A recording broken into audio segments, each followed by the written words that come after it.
Hello, आज हम बात करेंगे प्लान फॉर यूपीएससी प्री 2026। जैसा आप सब जानते हैं कि कल यूपीएससी की नोटिफिकेशन आ गई है। अब हम प्लान की बात करेंगे। जो प्लान होगा सिंपल होगा, रियलिस्टिक होगा, जो आप फॉलो कर सकते हैं। आज से लेकर लगभग 107 या 108 दिन बचे हैं। हम इस पूरे वीडियो में बुक लिस्ट की बात भी करेंगे और सीसैट की बात भी करेंगे। सबसे पहले हम बात करते हैं फाउंडेशन सब्जेक्ट्स की। फाउंडेशन सब्जेक्ट में आपके आता है पॉलिटी, इकोनॉमी, हिस्ट्री, जियोग्राफी। तो हम बात करते हैं पॉलिटी की बुक लिस्ट की। पॉलिटी के बुक लिस्ट के लिए आप एम लक्ष्मीकांत पढ़िए, प्लस क्लास 11th की एनसीईआरटी पढ़ लीजिए। इकोनॉमी के लिए मृणाल सर के नोट्स पढ़ लीजिए, या किसी और कोचिंग इंस्टीट्यूट के या किसी और मास्टर के आप नोट्स पढ़ सकते हैं। जैसे मैं प्रेफर करता हूँ AK अरुण सर का संस्कृति की। हिस्ट्री के लिए आप एनसीईआरटी पढ़ लीजिए 12th की नहीं, सॉरी। और फिर स्पेक्ट्रम पढ़ लीजिए मॉडर्न इंडिया हिस्ट्री के लिए। और जियोग्राफी में आप 11th 12th की एनसीईआरटी पढ़ लीजिए और थोड़ा सा मैपिंग कर लीजिए, बस आपका काम हो जाएगा। अब हम बात करते हैं प्लान की। सबसे पहले हम 20 दिन पढ़ेंगे पॉलिटी और इकोनॉमी की।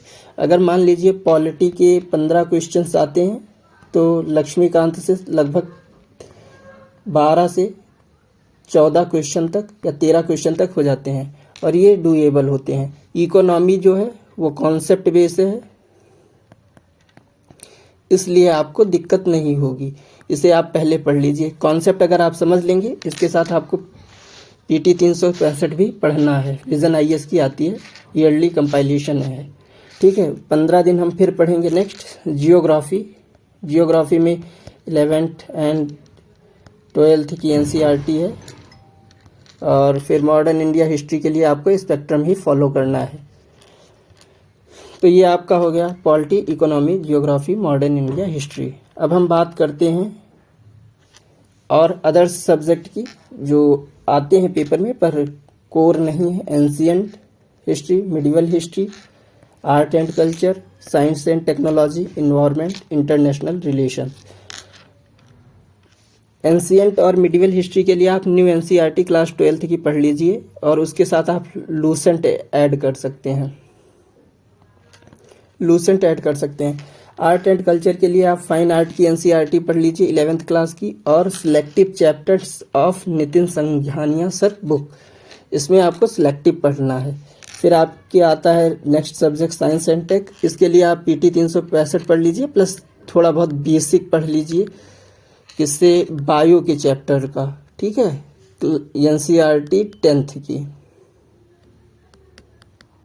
ठीक। अब उसके बाद हम बात करते हैं इन्वायरमेंट की। इन्वायरमेंट के लिए आप किसी भी कोचिंग की कोई बुक ले लीजिए या किसी कोचिंग का हैंड रिटन नोट्स, वहाँ से आप बेसिक कवर कर लीजिए। और PT 365 IR के लिए आप PT 365 विजन IS का ही ले लीजिए। अब हम आते हैं इसका प्लान कैसे रहेगा।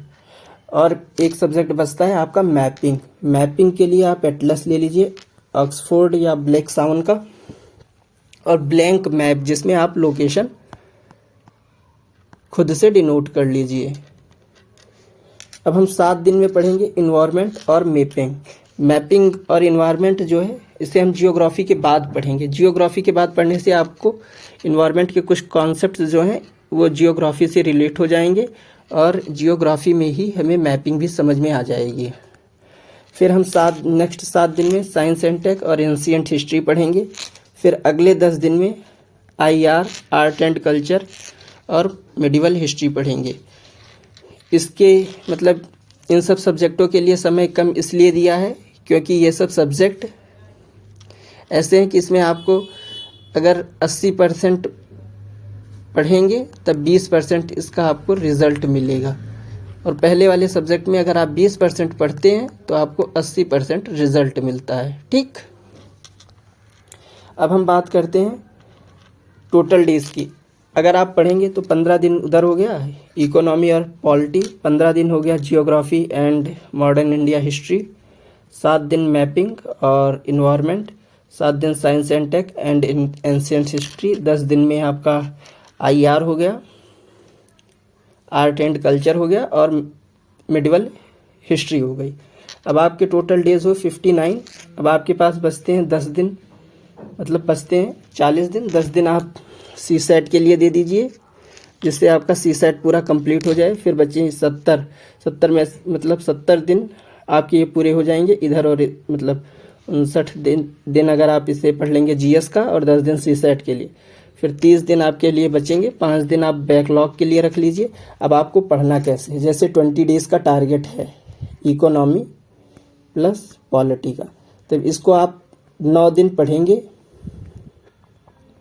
9 दिन, 10वें दिन आप इसका एक सेक्शनल टेस्ट दे देंगे।